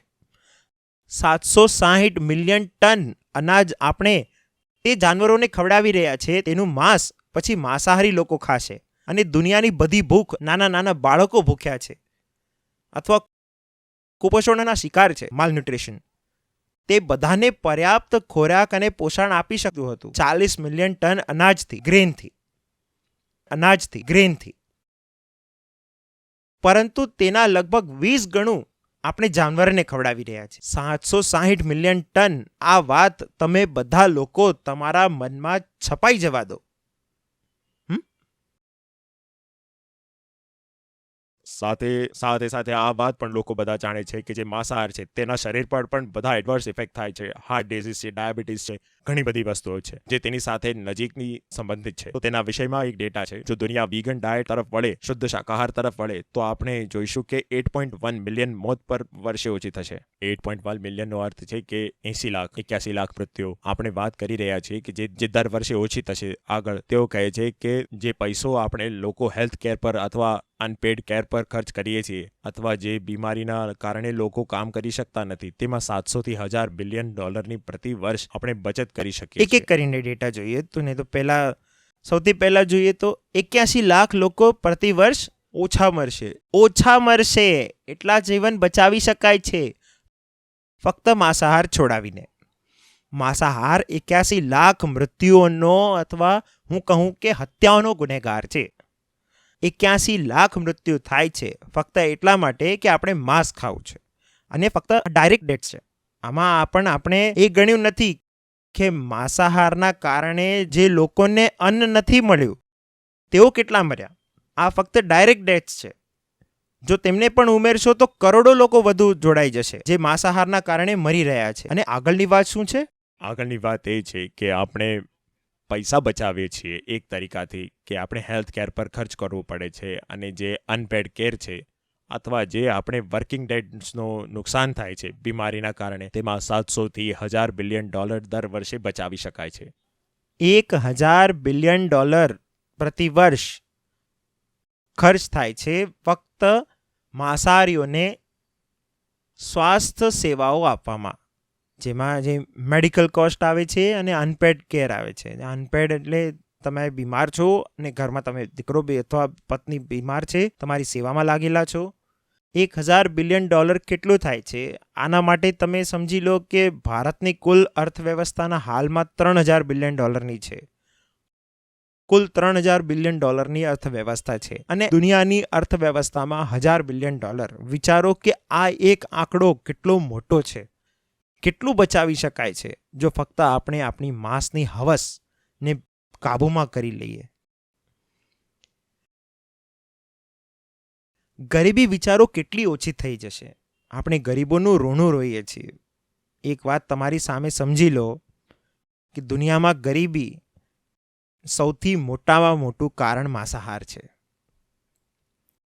દુનિયાની ગરીબીના સૌથી મોટામાં મોટું કારણ માંસાહાર છે. કઈ રીતે? Environmental damage, medical damage, suboptimal utilisation of resources, જે સીધું ડાયરેક્ટ ઇકોનોમિક ડેમેજ. આ બધુંને મળાવી દો તો તમે જોશો કે દુનિયાની જીડીપીનો મોટો ભાગ ફક્ત જાય છે માંસાહારને સર્વિસમાં. તમે શોધશો તો તમને આંકડા પણ મળી જશે. ઉદાહરણ તરીકે માંસાહારથી ક્લાઇમેટ ચેન્જ થાય છે, કે ક્લાઇમેટ ચેન્જનો સૌથી મોટો કે નંબર 2નું કારણ માંસાહાર છે. આ વાત પણ લોકોને ખબર નથી. અને ક્લાઇમેટ ચેન્જથી દુનિયાની અર્થવ્યવસ્થાને હજારો બિલિયન ડોલરનું નુકસાન થાય છે. તો ગરીબી ફેલાય છે તેનું કારણ પણ માંસાહાર જ છે. માંસાહાર ગરીબીનો ખૂબ મોટું કારણ છે. અને આની ઉપર લોકો કહે છે કે સાહેબ માંસાહાર તો અર્થવ્યવસ્થાને બૂસ્ટ આપે છે ને. લોકો કહે છે માંસાહાર આર્થિક પ્રવૃત્તિ છે, આથી લોકોના ઘર ચાલે છે. સાહેબ ઘર નથી ચાલતા, ગરીબી ફેલાય છે. માંસાહાર બંધ કરાવો. જો તમે ગરીબી દૂર કરવી હોય, અને હું આ કોઈ કાલ્પનિક વાત નથી કરતો, થોડી રિસર્ચ કરી લો તો આ વાત તમને સમજાઈ જશે. માંસાહાર ગરીબનું ખૂબ મોટું કારણ છે. તમને આટલું તો દેખાય છે કે તમે માંસનું વપરાશ અથવા નિકાસ કરી દીધું તો તેમાંથી તમને કેટલો નફો થશે. ઉદાહરણ તરીકે જે ભારતીય માંસ ઉદ્યોગ લગભગ $50 બિલિયન છે. હા, લગભગ $50 બિલિયન છે.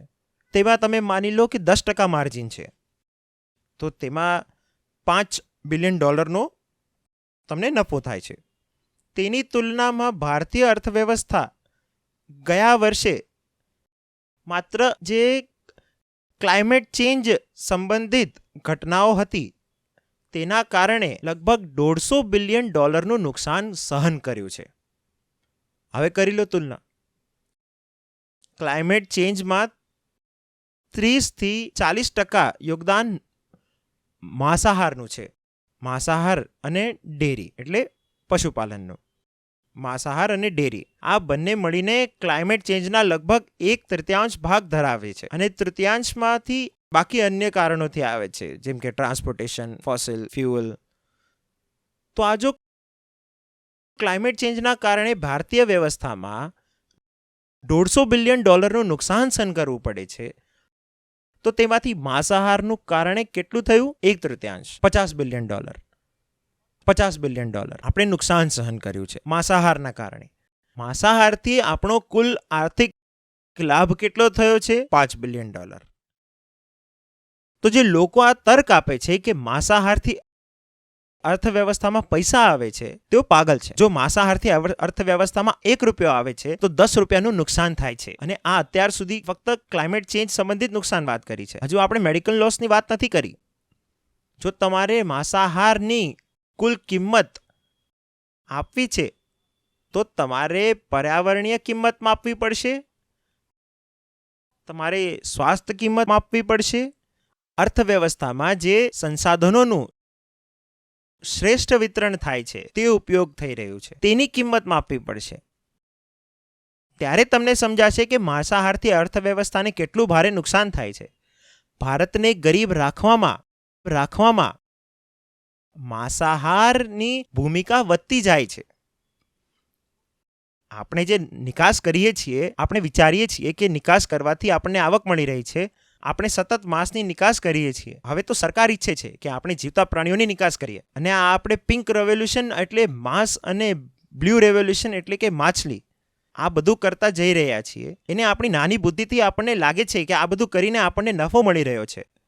$1 જે તમે કમાઓ છો માંસના માધ્યમથી, ભલે તે વપરાશ હોય કે નિકાસ, તેના બદલામાં તમે $10 ગુમાવો છો. પરંતુ આ સીધો સાધો અર્થશાસ્ત્ર ન તો આપણા લોકોને સમજાય છે, ન તો આપણી સરકારને સ્પષ્ટ થાય છે. ગરીબી દૂર કરવી જ હોય તો માંસાહાર દૂર કરવો પડશે. માંસાહાર એક સૌથી મોટો કારણ છે.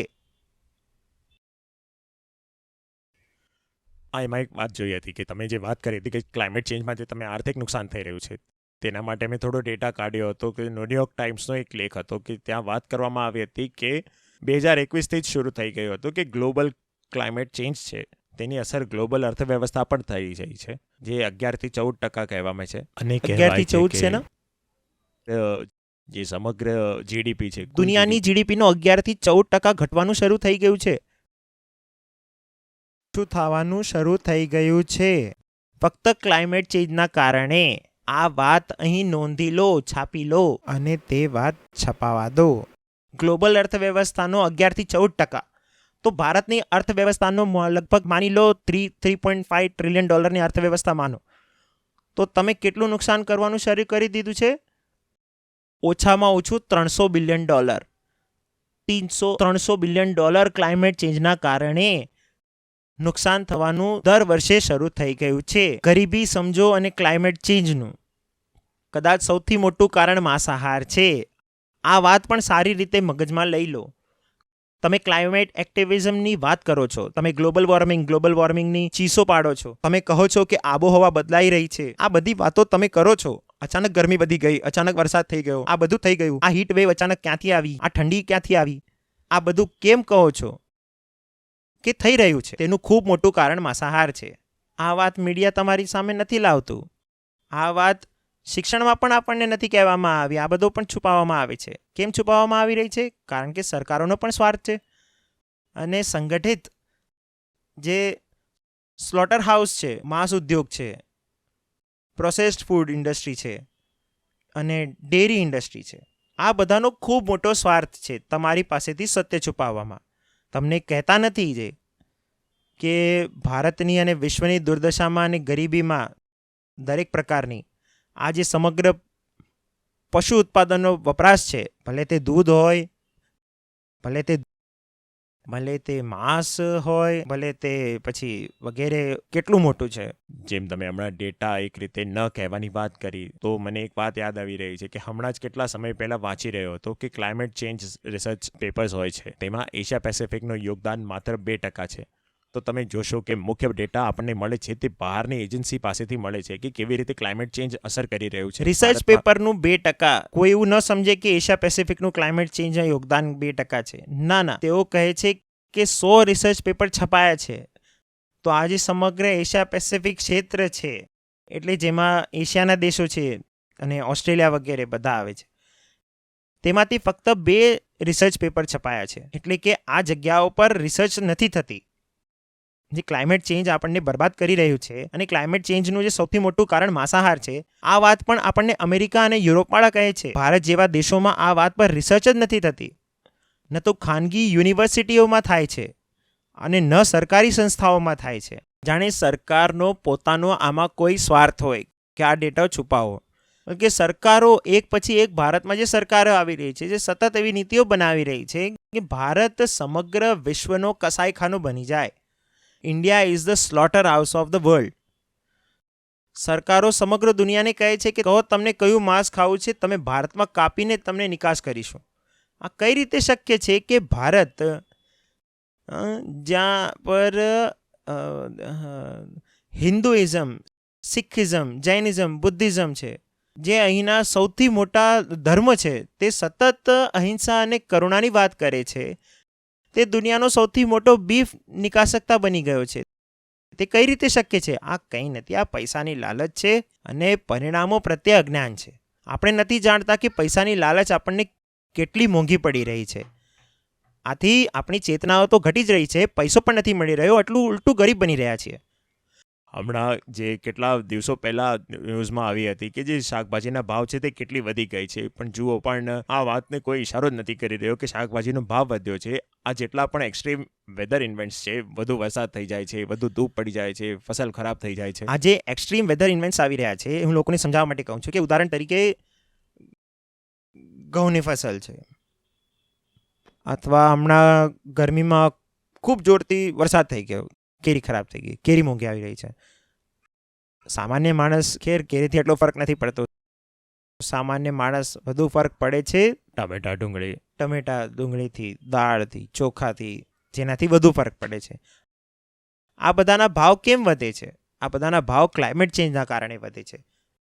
બિનમોસમ વરસાદ થઈ ગયો, અથવા વરસાદ થયો જ નથી, અથવા એક્સ્ટ્રીમ હીટ થઈ ગઈ, અથવા જ્યાં પાણી પડવાનું હતું ત્યાં પાણી પડી ગયું. આનાથી ફસલો તબાહ થાય છે. અને જે એક્સ્ટ્રીમ વેધર ઇવેન્ટ્સ થાય છે તે કેમ થાય છે? કે ક્લાઇમેટ ચેન્જના કારણે થાય છે. અને ક્લાઇમેટ ચેન્જ શાંતિ થાય છે? ક્લાઇમેટ ચેન્જ એક તો થાય છે તેમાં તમે જે ફોસિલ ફ્યુલનું ઉત્તર્ષણ કરો છો, જેમાં તમારું ટ્રાન્સપોર્ટેશન, વીજળી છે, કોલ, ફાયર પ્લાન્ટ્સ થાય છે, તે બધા પછી અથવા તે બધાની સમાંતર તે બધાની સાથે ક્લાઇમેટ ચેન્જ થાય છે. તે થાય છે એનિમલ ફાર્મિંગથી.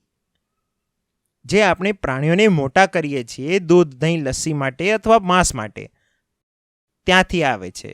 તે જે માંસાહારી છે, તે જે માંસાહારની લત છે, તેને કારણે શાકભાજીના ભાવ વધી રહ્યા છે. પરંતુ જે બિચારી ગૃહિણીના રસોડા પર સૌથી વધુ ફટકો પડી રહ્યો છે, કારણ કે શાકભાજીના ભાવ વધી ગયા છે, ફળોના ભાવ વધી ગયા, અન્નના ભાવ વધી ગયા, તે કદી સમજી પણ નથી શકતી કે તે પોતે શાકાહારી છે, પરંતુ તેના રસોડામાં ખોરાક આવ્યો નથી કારણ કે પડોશીને માંસ ખાવું છે. આ જે માંસાહારી માણસ છે તે પોતાના માટે અભિશાપ છે, તે પરંતુ સમગ્ર સમાજ પર એક બોજ છે. અને આ વાત હું આધ્યાત્મિક દ્રષ્ટિકોણથી નહીં, આર્થિક દ્રષ્ટિકોણથી કહી રહ્યો છું. સમજો છો? આ જે વિષયમાં હમણાં વાત કરી રહ્યો હતો કે જે ગ્લોબલ જીડીપી છે તે હમણાંથી જ ઘટવાનું શરૂ થઈ ગયું છે. ત્યાં આગળ પ્રોજેક્શન છે કે જે 2050 સુધી જે ગ્લોબલ જીડીપી છે તે વાર્ષિક $23 ટ્રિલિયન સુધી ઘટી જશે. $23 ટ્રિલિયન નુકસાન ગ્લોબલ જીડીપીને થશે. સમજો, ભારતની વસ્તી દુનિયાની વસ્તીથી લગભગ હમણાં 16% છે. 1/6 છે. દુનિયાની 800 કરોડ છે, ભારતની 140 કરોડ છે, તો લગભગ 1/6 છે. તો 16% અત્યારે છે. 16% ભારતની વસ્તી દુનિયાની વસ્તીની અને દુનિયાની કુલ જીડીપીનો લગભગ 4 થી 5%. લગભગ 4% જીડીપી હમણાં ભારતની છે.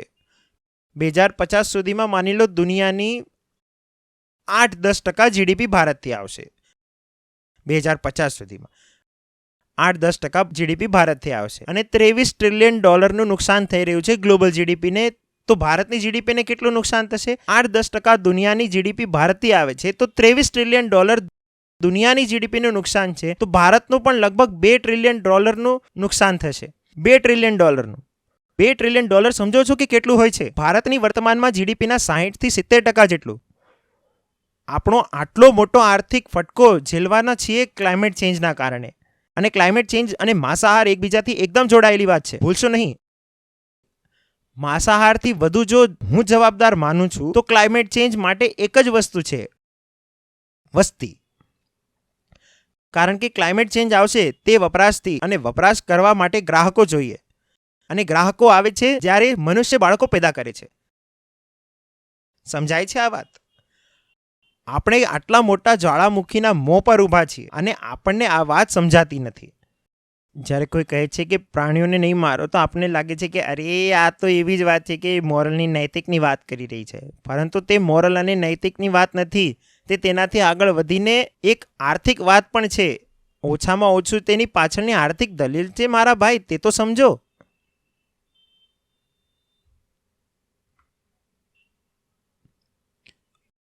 આ જ વિષય પર એક વાત મેં વાંચી હતી કે ઘણા લોકો એમ કહે છે કે ક્લાઇમેટ ચેન્જની જે આપણે વાત કરી રહ્યા છીએ, જે કેટાસ્ટ્રોફની વાત કરી રહ્યા છીએ, કે પહેલી વાર તો થઈ રહ્યું નથી પૃથ્વી પર. આ કેટાસ્ટ્રોફ તો ઘણી વાર થઈ રહ્યું છે, તો હવે અરે થઈ ભાઈ, રહ્યું છે. પહેલા જ્યારે પણ થયું છે તે મનુષ્યના કારણે નથી થયું. આ વખતે કહેવાયેલે છે AGW, એન્થ્રોપોજેનિક ગ્લોબલ વોર્મિંગ કહેવાય છે. ફક્ત GW નથી, AGW છે. એન્થ્રોપોજિક એટલે મનુષ્યના કારણે થયું. પહેલા 5 માસ એક્સટિંક્શન થયા છે. તે 5 માસ એક્સટિંક્શનમાંથી 3 એ જ કારણે થયા હતા, જે કારણથી 6થું માસ ઇન્સ્ટ્રક્શન ચાલી રહ્યું છે. તે કારણ શું છે? પૃથ્વીના વાતાવરણમાં કાર્બન ડાયોક્સાઇડ અને અન્ય ગ્રીનહાઉસ ગેસની વધુ પડતી માત્રા. તે વધુ પડતી માત્રાને કારણે પહેલા 5 વખત પૃથ્વી પર જીવન સંપૂર્ણ નાશ પામ્યું છે. સંપૂર્ણ રીતે પહેલા 5 વખત આવું થયું છે. આ વખતે અલગ વાત છે કે આ વખતે તે પ્રકૃતિના કારણે થઈ રહ્યું નથી, પ્રાકૃતિક સંયોગો કારણોથી નથી થઈ રહ્યું. આ વખતે મનુષ્યના કારણે થઈ રહ્યું છે. આ વખતે જે વાતાવરણમાં કાર્બન એક્સ્ટ્રા વધારે થયું છે તે મનુષ્યએ કર્યું છે. અને બીજી વાત, પહેલા જ્યારે 5 વાર થયું હતું ત્યારે મનુષ્ય તો હતો જ નહીં.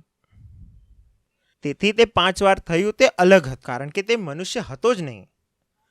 આ વખતે જે કહેવાય છે કે પહેલા 5 વાર તો થઈ ગયું, પણ 6ઠી વાર થશે તો શું થશે? 6ઠી વારમાં બેટા અંતર એ છે કે આ વખતે ઘર પણ તમારું અને માથું પણ તમારું.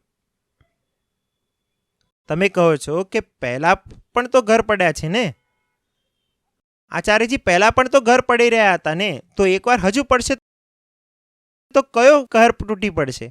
આ વખતે અંતર એ છે કે આ વખતે ઘર પણ તમારું છે અને માથું પણ તમારું છે. અને આ વાત તમને સમજાતી નથી, અથવા તમારી જીભના સ્વાર્થને કારણે તમે સમજવા માંગતા નથી.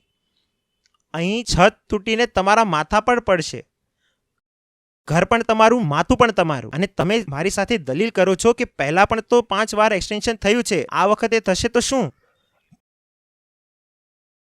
ક્યાંક ને ક્યાંક એવું કહેવા માંગે છે કે મનુષ્યની ગતિવિધિના કારણે નથી થઈ રહ્યું, તે તો ફક્ત પૃથ્વીના પોતાનો એક ચક્ર છે. આ વાત નિર્વાધિત રીતે સાબિત થઈ ચૂકી છે કે આ વખતે જે થઈ રહ્યું છે તે માનવીય પ્રકૃતિના કારણે થઈ રહ્યું છે, અને એન્થ્રોપોજેનિક ગ્લોબલ વોર્મિંગ કહેવાય છે.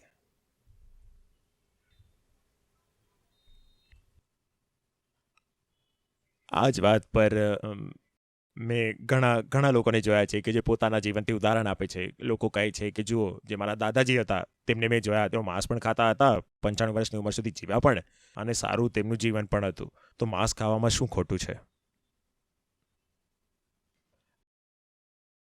ભણેલા ગણેલા લોકો માણસની ઓળખ એ છે કે ક્યારેય નિષ્કર્ષ કો નાના નમૂના ઇઝ ઇક્વલ ટુ એકથી દોરતા નથી. એક માણસને જોઈને કોઈ નિષ્કર્ષ નથી દોરી શકાતો. નિષ્કર્ષ દોરવામાં આવે છે એક મોટો નમૂનો લઈને. તમે સમગ્ર વસ્તી નથી લઈ શકતા, તો નમૂનો તો મોટો લઈ લો ભાઈ.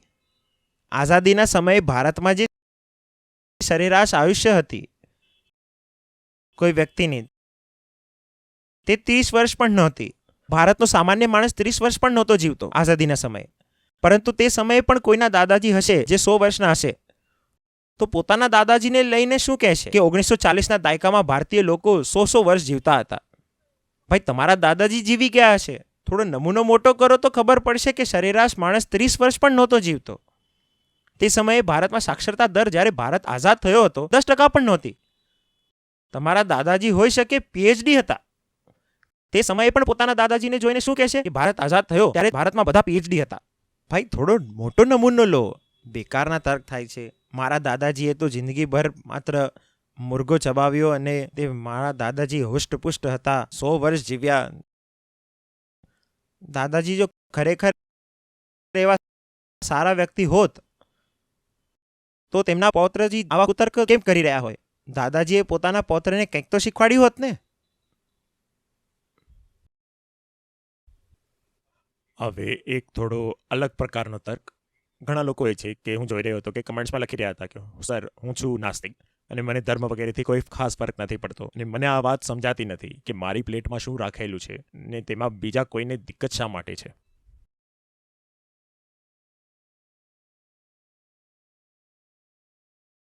તમે નાસ્તિક છો, તમને ધર્મથી ફરક નથી પડતો, તમારી પ્લેટમાં શું રાખેલું છે તેથી તમને કોઈ તકલીફ છે, ઠીક છે.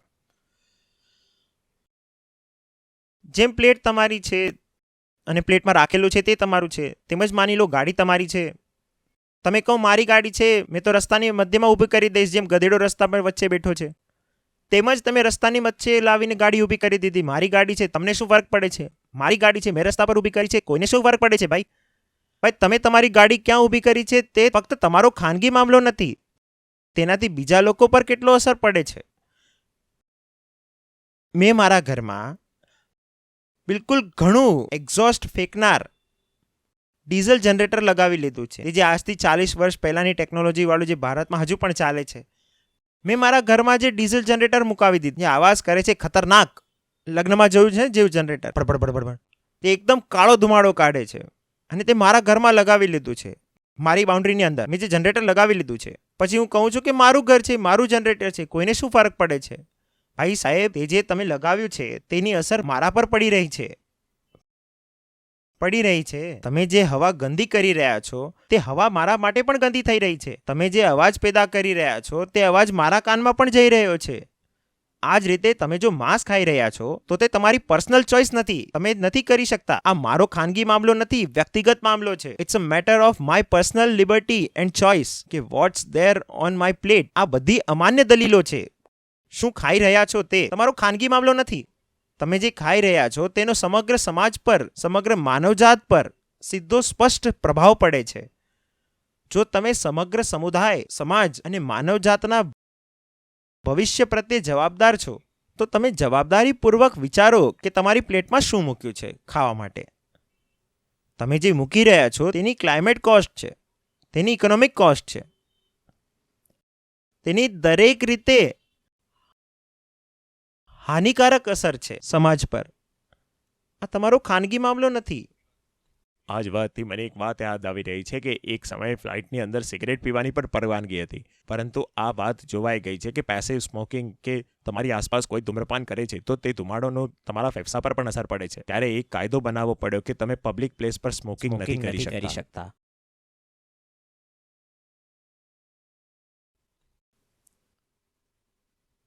હવે એક હજુ તર્ક છે, અથવા કહો કે કુતર્ક છે, કે આચાર્યજી જુઓ, આપ દૂધ વિશે પણ કહો છો કે કેવી રીતે તેનો દુષ્પ્રભાવ પડે છે. તો લોકો જે તેની જગ્યાએ વીગન મિલ્ક પ્રમોટ કરે છે, અને તેમાંથી એક છે કે સોયા મિલ્ક. હમણાં જે સોયા મિલ્ક છે તે પણ સોયાબીનથી આવે છે, અને જ્યારે તે સોયાબીનથી આવે છે તો તે માટે પણ જંગલ કપાશે, સોયાબીન ઉગાડવામાં આવશે. તો વાત તો પછી ત્યાં જ આવી ગઈ. આ તર્ક ઘણા ભણેલા લોકો પણ આપે છે. કહે છે કે વિગન મિલ્ક તારો સોયાબીનથી આવે છે, નારિયેળથી આવે છે, બદામથી આવે છે, તો તેના માટે સોયાબીન તો ઉગાડવું પડશે ને. તો જેમ તમે કહો છો કે માંસાહારીઓ માટે પણ જંગલ કપાય છે, તો વિગન લોકો માટે પણ જંગલ કપાશે. આ લોકોની જાણકારી માટે એક નાનો તથ્ય કે સમગ્ર વિશ્વમાં જેટલો સોયાબીન ઉગાડવામાં આવે છે તેમાંથી 95% પશુઓને ખવડાવવામાં આવે છે માંસાહાર માટે. વિગન માણસ તો સોયાબીનનો એટલો થોડો જ હિસ્સો વાપરે છે, પરંતુ તમે જે ભેંસ ખાઓ છો, સુઅર, બીફ, પોર્ક, ચિકન, મટન, આ માટે સોયાબીનનો મોટો જથ્થો વપરાય છે. જ્યારે પાછલી વાત ચાલી રહી હતી અને તમે આંકડો આપ્યો હતો કે આખી દુનિયા શુદ્ધ શાકાહારી બની જાય, વિગન બની જાય, તો એનું શુદ્ધ શાકાહાર કહું છું. કારણ કે સામાન્ય શાકાહાર માણસ દૂધ પણ પીતો હોય છે, અને દૂધ તો ક્યાંક વૃક્ષ કે વનસ્પતિમાંથી નથી આવતું, તો શુદ્ધ શાકાહાર કઈ રીતે થઈ ગયો? તો તે શુદ્ધ શાકાહાર નથી. શુદ્ધ શાકાહાર તો ત્યારે છે જ્યારે તમે કોઈ પણ પ્રકારના પશુ ઉત્પાદનનો બંધ કરો, જેમાં દૂધ, દહીં, લસ્સી બધું જ બંધ થઈ જાય. તો આખી દુનિયા શુદ્ધ શાકાહાર બની જાય તો આજે જે ખેતી તે જમીન વપરાય છે તેના માત્ર 1/4 જમીનના ભાગથી કામ ચાલશે. આજે ખેતી માટે જેટલી જમીન લાગે છે તેના માત્ર 1/4 ભાગના જ સંસાધનો સમગ્ર વિશ્વ પેટ ભરીને મજાથી ખાશે, પોષક ખોરાક ખાઈ શકશે જો આખી દુનિયા વિગન બની જાય તો.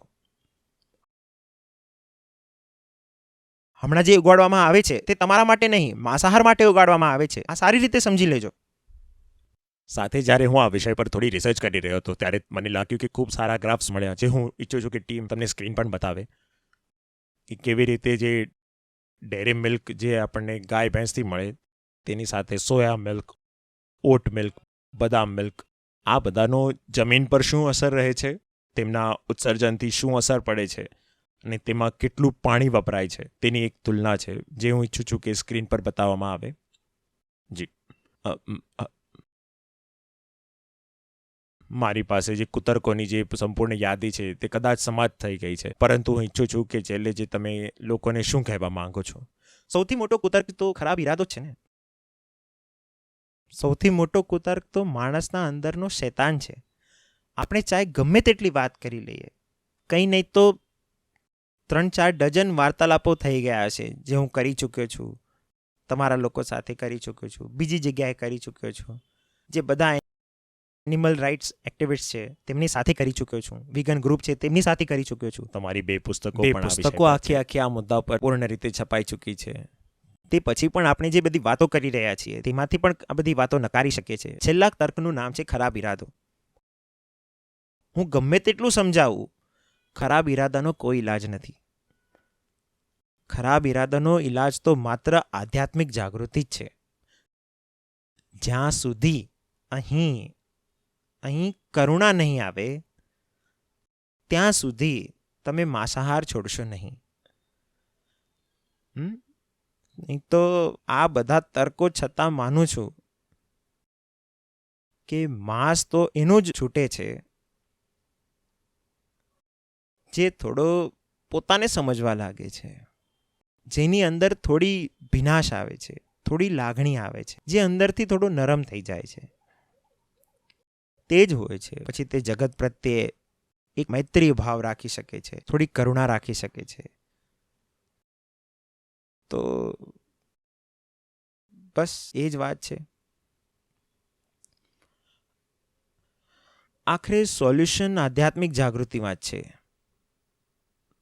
જે વ્યક્તિ આધ્યાત્મિક નથી, જે માત્ર નૈતિકતા અથવા નીતિશાસ્ત્રના કારણે, તર્કસંગત વિચારોના કારણે કહે છે કે હું શાકાહારી બનીશ, તેનું શાકાહાર સામાન્ય રીતે ખૂબ દૂર સુધી જતો નથી. કોઈ પરિસ્થિતિ બદલાય છે અને તે શાકાહાર છોડી દેશે. વાસ્તવમાં તો શાકાહારી તે જ છે બની શકે છે કે ગમે તે થાય, મારે કોઈ બીજાને સતાવવું નથી સતાવવું. હું ભૂખ્યું મરવું પસંદ કરીશ તેના બદલે કે હું મારું પેટ કોઈના માંસથી, કોઈની આહથી ભરું. તો છેલ્લો તર્ક તો બસ તે જ છે, સારી નીતિ. અથવા તમે કહી શકો કે ભૂખ્યા મરવું સારું છે, પરંતુ આ મારી સામે ઊભો છે નાનો જીવ, તેને મારીને તો નહીં ખાઓ. હું ભલે મરી જાઉં પણ તેને નહીં મારું. બસ આ જ આખરી વાત છે. જી.